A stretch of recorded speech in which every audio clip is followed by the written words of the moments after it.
ഇറാനിൽ 6 ഇസ്രായേലി ചാരന്മാരെ പിടികൂടി തൂക്കിക്കൊന്ന വിവരം ഇറിനടക്കമുള്ള ദേശീയ മീഡിയകൾ പുറത്തുവിട്ടു. കഴിഞ്ഞ ദിവസമാണ് ശിക്ഷാവിധി നടപ്പിലാക്കിയത് എന്നുള്ളതും ഇതിൽ 6 പേരുടെ വധശിക്ഷ ഒരേ സമയത്ത് തന്നെ നടപ്പിലാക്കി എന്നുള്ളതും ഇവർ ഇസ്രായേലിന് വേണ്ടി പ്രവൃത്തി ചെയ്യുകയായിരുന്നു എന്ന് തെളിഞ്ഞതിൻ്റെ അടിസ്ഥാനത്തിലാണ് ശിക്ഷാവിധി ഉണ്ടായത് എന്ന തരത്തിലുള്ള റിപ്പോർട്ടാണ് പുറത്തു വന്നത്. ഇവരെക്കുറിച്ച് വലിയ രീതിയിലുള്ള അന്വേഷണം ഇറാൻ ആരംഭിച്ചിട്ട് മാസങ്ങളായി. അതായത് ജൂൺ 13-നാണ് ഇസ്രായേൽ ഇറാനെ ആക്രമിക്കുന്നത്.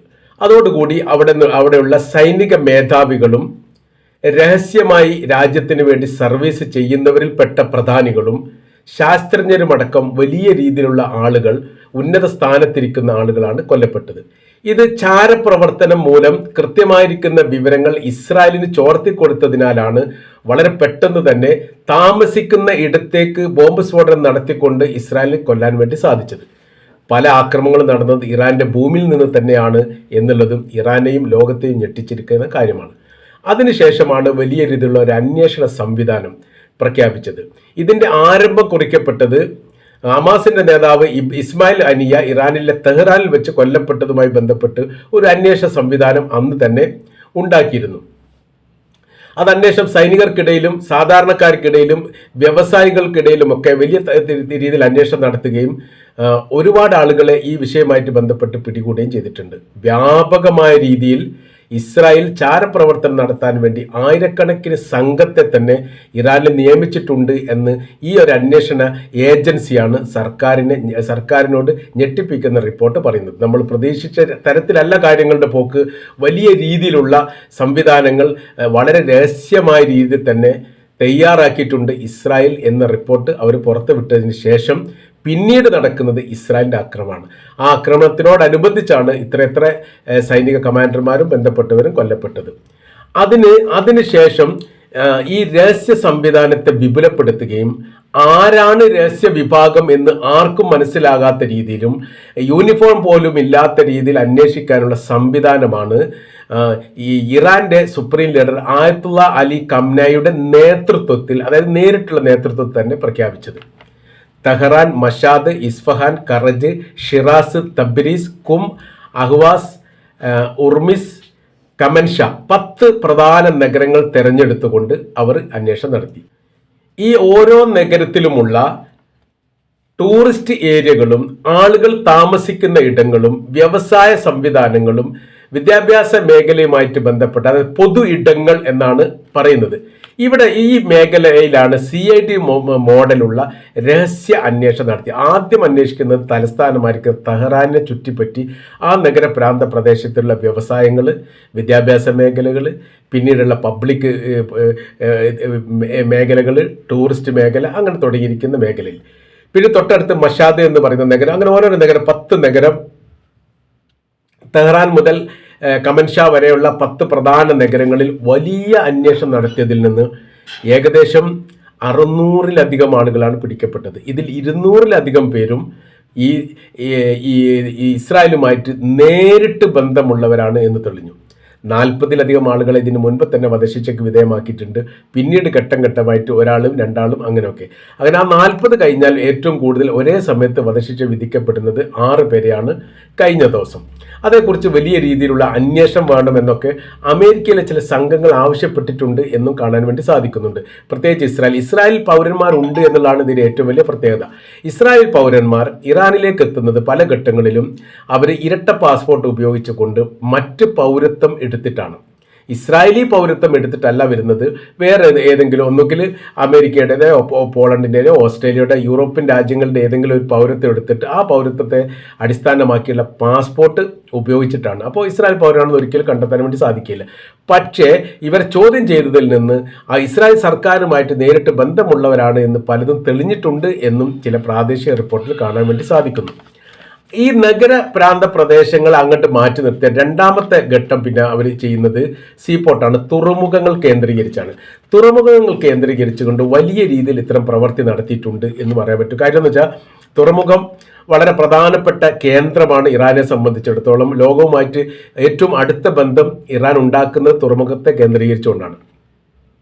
അപ്പോൾ ഈ മേഖല ടൂറിസ്റ്റ് മേഖലയാണ്, വ്യവസായ മേഖലയാണ്, സാമ്പത്തിക മേഖലയാണ്, വലിയ രീതിയിൽ ആൾക്കൂട്ടവും ജനക്കൂട്ടവും ഉള്ള ഏരിയകളാണ്. ആയതിനാൽ ഇവിടെ ഇത്തരം പ്രവർത്തനങ്ങൾ, സമാന്തര പ്രവർത്തനങ്ങളൊക്കെ നടത്തിയാൽ വളരെ പെട്ടെന്ന് കണ്ടുപിടിക്കാനൊന്നും സാധിക്കില്ല. സൂക്ഷ്മമായ നിരീക്ഷണവും പരിശോധനയും നിർബന്ധമാണ്. അങ്ങനെയൊക്കെ അത് കണ്ടുപിടിക്കാൻ വേണ്ടി സാധിക്കും. അതിൽ പ്രധാനമാണ് ബന്ദർ അബ്ബാസ് തുറമുഖം. അവർ അന്വേഷിക്കപ്പെട്ടതിൽ ഏറ്റവും ശ്രദ്ധേയമായിരിക്കുന്ന തുറമുഖത്തിൻ്റെ പേര് വരുന്നത് ബന്ദർ അബ്ബാസ് തുറമുഖം, അതേപോലെ തന്നെ ബന്ദർ കുമേനി തുറമുഖം, ബന്ദർ തഹിരി തുറമുഖം, ചാബഹാർ തുറമുഖം, കിഷ് ഐലൻഡ് തുറമുഖം. ഈ 5 തുറമുഖങ്ങൾ കേന്ദ്രീകരിച്ചുകൊണ്ട് ആദ്യഘട്ടത്തിൽ ഇവർ അന്വേഷണം നടത്തിയിട്ടുണ്ട്. അതിൽ നിന്ന് 12ലധികം ഇരട്ട പൗരത്വമുള്ള ഈ ചാരസംഘത്തിൽപ്പെട്ടവരെ പിടികൂടുകയും ചെയ്തിട്ടുണ്ട്. അത് പറയുന്നത് ഏകദേശം 100ഓളം പേരുണ്ട് എന്നുള്ളതാണ്. എല്ലാ കാര്യങ്ങളും കൃത്യമായ രീതിയിൽ സർക്കാർ ഇത്തരം ഒരു പ്രവൃത്തി ആ സമയത്ത് പ്രസിദ്ധീകരിച്ചോളണമെന്നില്ല, പുറത്ത് വിട്ടോളണമെന്നില്ല. ഈ വിവരങ്ങളൊക്കെ റഷ്യയുടെ വാർത്താ ഏജൻസി തന്നെ ടാസ് റിപ്പോർട്ട് ചെയ്ത് റിപ്പോർട്ടും ഈ കാര്യങ്ങളൊക്കെ ചെയ്തിട്ടുണ്ട്. ഇങ്ങനെയൊക്കെ സംഭവങ്ങൾ നടക്കുന്നുണ്ട് എന്ന കാര്യത്തിലൊക്കെ. അപ്പോൾ ഇവർക്ക് ഇറാനെ സംബന്ധിച്ചിടത്തോളം ഒരു വെടിക്ക് 2 പക്ഷിയാണ് ഇപ്പോൾ ഈ ചാരന്മാരെ പിടികൂടുന്നതിലൂടെ അവർ കിട്ടുന്നത്. ഒന്ന്, ഇസ്രായേലിന്റെ ചാരന്മാരെ പിടികൂടാൻ വേണ്ടി സാധിച്ചു. രണ്ടാമത്തത്, ഇസ്രായേലിന്റെ അകത്തുള്ള രഹസ്യങ്ങൾ ഈ ചാര വിഭാഗത്തിൽ നിന്ന് ചോർത്തിയെടുക്കാൻ വേണ്ടി സാധിക്കും. അങ്ങനെയാണ് ഇസ്രായേലിലുള്ള അവരുടെ ആണവ കേന്ദ്രങ്ങളുമായിട്ട് ബന്ധപ്പെട്ട് രഹസ്യങ്ങൾ ചോർത്താൻ ഇറാന് സാധിച്ചത്. അതിൻ്റെ ചില ഘട്ടങ്ങളും ചില സംഭവങ്ങളും ഇവരിൽ നിന്നാണ് കിട്ടിയത് എന്ന് പറയുന്നത്. കാര്യം ഗവൺമെൻറ്റുമായിട്ട് നേരിട്ട് ബന്ധമുള്ളവരുണ്ട് എന്ന് പറയുന്ന സമയത്ത് അവരിൽ എന്തെങ്കിലും രഹസ്യങ്ങൾ ഉണ്ട് എന്നുള്ള കാര്യത്തിൽ സംശയമൊന്നുമില്ല. അത് പൊളിച്ചെടുക്കാൻ വേണ്ടിയിട്ട് ഇറാന് സാധിച്ചു എന്നും പറയുന്നു. അതിർത്തി കേന്ദ്രീകരിച്ച് അടുത്ത ഘട്ടം എന്ന് പറഞ്ഞാൽ രാജ്യാതിർത്തി കേന്ദ്രീകരിച്ചുകൊണ്ട് ചില പ്രവർത്തികളൊക്കെ നടത്തുന്നുണ്ട്. ആ നടത്തുന്നതുമായിട്ട് ബന്ധപ്പെട്ടുള്ള ആളുകളെയും പിടികൂടിയിട്ടുണ്ട്. 40ഓളം പേര് അങ്ങനെ പിടിച്ചിട്ടുണ്ട് എന്നാണ് പറയുന്നത്. ഒന്ന്, അഫ്ഗാനിസ്ഥാൻ, ഇറാന്റെ അതിർത്തിയായിട്ട് പങ്കിടുന്ന അഫ്ഗാനിസ്ഥാൻ, അസർബൈജാൻ, ഇറാഖ്, പാകിസ്ഥാൻ, തുർക്കി, തുർക്ക്മെനിസ്ഥാൻ. ഈ 6 രാജ്യങ്ങൾ ഈ 6 രാജ്യങ്ങളുടെ അതിർത്തി കേന്ദ്രീകരിച്ചുകൊണ്ട്, അതിർത്തി എന്ന് പറയുന്ന സമയത്ത് ഒരു രാജ്യത്തിന്റെ അതിർത്തി കൃത്യമായ രീതിയിലുള്ള ഒരു വര വരച്ചിട്ടല്ല, അതിൻ്റെ ഇടയിൽ കിലോമീറ്ററോളം ഒഴിഞ്ഞു കിടക്കുന്ന പ്രദേശങ്ങളുണ്ടാവും. അപ്പോൾ ഇതിൽ പിന്നെ ചില ഗേറ്റ് ടു ഗേറ്റ് എന്ന് പറയുന്ന സമയത്ത് വാതിൽ ഡോർ ടു ഡോർ എന്ന് പറയുന്ന പോലെ ഒരു പ്രദേശത്ത് മാത്രമേ എന്നുണ്ടാവും പ്രവേശന അനുമതിയും വിസ സംബന്ധമായിരിക്കുന്ന കാര്യങ്ങൾക്ക് അങ്ങോട്ടും ഇങ്ങോട്ടും പോകാൻ പറ്റുന്ന ഒരു അനുമതി പത്രവും കാര്യങ്ങളൊക്കെ ഉണ്ടാകുന്നത് ഈ പറയപ്പെട്ട കിലോമീറ്ററോളം ദൂരം ഉണ്ടെങ്കിൽ ചെറിയൊരു ഏരിയയിൽ മാത്രമാണ്. ബാക്കിയൊക്കെ ഇങ്ങനെ പരന്ന് കിടക്കുന്ന പ്രദേശമായിട്ട് ചുമ്മാ ഇങ്ങനെ കിടക്കുകയാണ് ചെയ്യുക. അപ്പം നുഴഞ്ഞു കയറ്റങ്ങൾ ഉണ്ടാവും. അത് സെക്യൂരിറ്റിക്കാർ, സുരക്ഷാ ഉദ്യോഗസ്ഥർ അതിർത്തിയുമായിട്ട് ബന്ധപ്പെട്ട് പ്രശ്നങ്ങളൊന്നും ഇല്ലെങ്കിൽ ഇന്ത്യയുടെ പാകിസ്ഥാന്റെ അതിർത്തിയുമായിട്ട് ബന്ധപ്പെടുന്ന സമയത്ത് പഞ്ചാബ് അതിർത്തിയിലൊക്കെ 24 മണിക്കൂർ നിരീക്ഷണം നടത്തുന്ന ഇന്ത്യൻ സൈനികരെ കാണാൻ വേണ്ടി സാധിക്കും. നുഴഞ്ഞു കയറുന്നുണ്ടോ പാകിസ്ഥാനിൽ നിന്ന് നിരീക്ഷിക്കാൻ വേണ്ടിയിട്ട്. അപ്പോൾ ഇന്ത്യ പാകിസ്ഥാൻ തമ്മിലുള്ള ബന്ധത്തിന്റെ അടിസ്ഥാനത്തിൽ അങ്ങനെ സാധാരണഗതിയിൽ പതിറ്റാണ്ടുകൾക്ക് മുമ്പേ ഉള്ളതാണ്. എന്നാൽ അതിന് മറ്റൊരു രീതി പറയുന്ന സമയത്ത് ഇന്ത്യയും നേപ്പാളും അതിർത്തി പങ്കിടുന്ന സമയത്ത് യാതൊരു വിഷയവുമില്ല. നേപ്പാളിലുള്ള ആളുകൾക്ക് ഇന്ത്യയിലേക്ക് വരാനോ ഇന്ത്യയിലുള്ള ആൾക്ക് നേപ്പാളിൽ പോകാനോ വിസ പോലും വേണ്ട. അങ്ങനെ പോകാൻ വേണ്ടിയിട്ട് പരസ്പരം അങ്ങോട്ടും ഇങ്ങോട്ടും സഹകരിച്ചു കൊണ്ട് നിൽക്കുന്ന രാജ്യമാണ്. അപ്പോൾ അങ്ങനെയുള്ളടുത്ത് ഒരു അതിർത്തി സംബന്ധമായിരിക്കുന്നത് യാതൊരു വിഷയവുമില്ല. അങ്ങനെ പ്രശ്നമുള്ള ഏരിയയിൽ സുരക്ഷാ സംവിധാനം ഉണ്ടാവും. ഈ പ്രശ്നങ്ങളില്ലാത്ത ഏരിയകളാണെങ്കിൽ അവിടെ യാതൊരു സംവിധാനം ഉണ്ടാവില്ല. ഇപ്പോൾ അഫ്ഗാനിസ്ഥാനും ഇറാനും തമ്മിൽ പ്രശ്നങ്ങളൊന്നുമില്ല, അതിർത്തി ഒഴിഞ്ഞു കിടക്കുന്ന പ്രദേശം പോലെയാണ്. അഫ്ഗാനിസ്ഥാനും അസർബൈജാനും അങ്ങനെയാണ്, ഇറാഖും അങ്ങനെയാണ്, പാകിസ്ഥാനും അങ്ങനെയാണ്, തുർക്കിയും അങ്ങനെയാണ്, തുർക്ക്മെനിസ്ഥാനും അങ്ങനെയാണ്. ഈ രാജ്യങ്ങളും തമ്മിൽ അതിർത്തിയുമായിട്ട് ബന്ധപ്പെട്ട വിഷയത്തിലോ യുദ്ധവുമായിട്ട് ബന്ധപ്പെട്ട വിഷയത്തിലോ പരസ്പരം അങ്ങോട്ടും ഇങ്ങോട്ടും ഒക്കെ കൊമ്പ് കോർക്കുന്ന പ്രവൃത്തി കാര്യങ്ങളൊന്നും ചെയ്യാത്തത് കൊണ്ട് ഈ മേഖല ഒഴിഞ്ഞു കിടക്കുകയാണ്. ഒരു വാതിലിൻ്റെ അല്ല കുറഞ്ഞൊരു പ്രദേശം മാത്രം ഒഴിച്ചു നിർത്തിക്കുകയാണെങ്കിൽ നുഴഞ്ഞു കയറാൻ വളരെ എളുപ്പത്തിൽ സാധിക്കും. ഈ മേഖല കേന്ദ്രീകരിച്ചുകൊണ്ട് നുഴഞ്ഞു കയറ്റം നടന്നിട്ടുണ്ട് എന്നുള്ള, പ്രത്യേകിച്ച് അഫ്ഗാനിസ്ഥാനിൽ നിന്നും. അഫ്ഗാനിസ്ഥാനിൽ രണ്ടാമത് ഈ ഹമീദ് കർസായിയുടെ നേതൃത്വത്തിലുള്ള ആ സംവിധാനത്തിൻ്റെ ഭരണം അട്ടിമറിച്ചുകൊണ്ട് താലിബാൻ ഭരണത്തിലേറിയതോടുകൂടി ആ മേഖലയിൽ സർക്കാർ തലത്തിൽ പ്രവർത്തിച്ച വളരെ പ്രധാനപ്പെട്ട എല്ലാവരും, നല്ലൊരു ശതമാനം തന്നെ രാജ്യം വിട്ടുപോയി.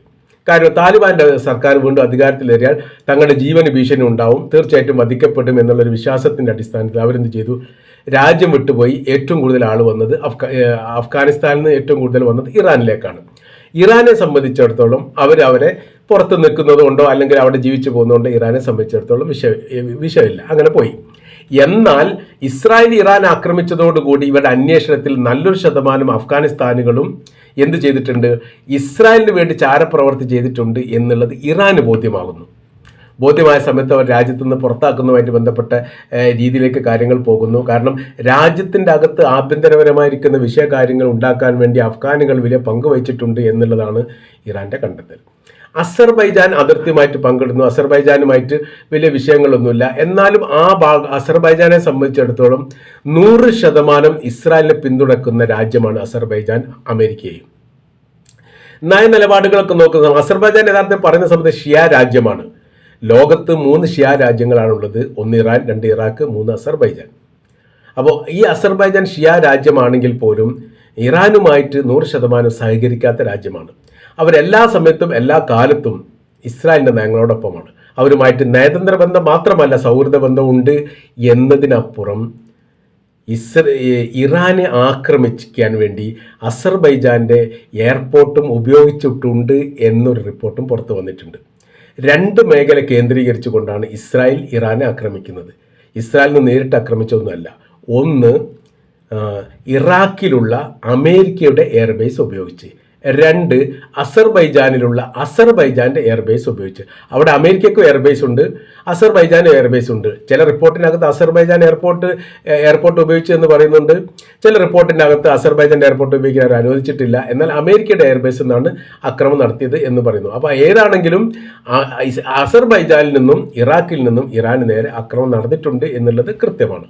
അപ്പോൾ ഇപ്പോഴത്തെ സ്ഥിതി എന്ന് പറഞ്ഞാൽ ഇവരെ പൂർണ്ണമായ രീതിയിൽ തുർക്ക്മെനിസ്ഥാൻ അടക്കമുള്ള രാജ്യങ്ങളൊന്നും ഇറാൻ വിശ്വസിച്ചിട്ടൊന്നുമില്ല. കാരണം ഇറാൻ കൃത്യമായ രാഷ്ട്രീയം അറിയാമായിരുന്നു. ഏതൊക്കെ രാജ്യങ്ങൾ അവരുടെ സൈനികപരമായിരിക്കുന്ന ബലവും ശക്തിയും ഏതൊക്കെ രീതിയിലാണ് ഇറാനോടുള്ള സമീപനം, ഇത് കൃത്യമായ രീതിയിൽ പഠിക്കുക എന്നുള്ളത് തന്നെ വലിയൊരു അറിവാണ്. അത് നേടി എന്നുള്ളതാണ് ഇറാൻ്റെ ഏറ്റവും വലിയ വിജയം. അത് നേടിയിട്ടില്ല എന്നുള്ളതാണ് ഹമാസിൻ്റെ മേലെ സർവാധിപത്യം ഉണ്ടാക്കാൻ വേണ്ടി അല്ലെങ്കിൽ വിജയിക്കാൻ വേണ്ടി ഇസ്രായേലിന് സാധിക്കാതെ പോയത്. ഇസ്രായേലിന് സാധിക്കാത്ത കാര്യം പോലും ഇറാൻ നേടിയിട്ടുണ്ട് എന്ന് ചുരുക്കം. അപ്പോൾ നമ്മൾ പറഞ്ഞു വരുന്ന വിഷയം, ചാരന്മാരെ കണ്ടെത്തുക, കൃത്യമായ അന്വേഷണം നടത്തിയതിന് ശേഷം പരസ്യമായ രീതിയിൽ വധശിക്ഷയ്ക്ക് വിധേയമാക്കുന്ന ഒരു പ്രവർത്തനം ഇറാൻ വീണ്ടും പുനരാരംഭിച്ചിട്ടുണ്ട് എന്നുള്ളതും, കഴിഞ്ഞ ദിവസം 6 പേരെ അങ്ങനെ ഇസ്രായേൽ ചാരന്മാരെ തൂക്കിലേറ്റിയിരിക്കുന്നു എന്നുള്ള വിവരമാണ് ഏറ്റവും ഒടുവിലായിട്ട് പുറത്തു വരുന്നത്.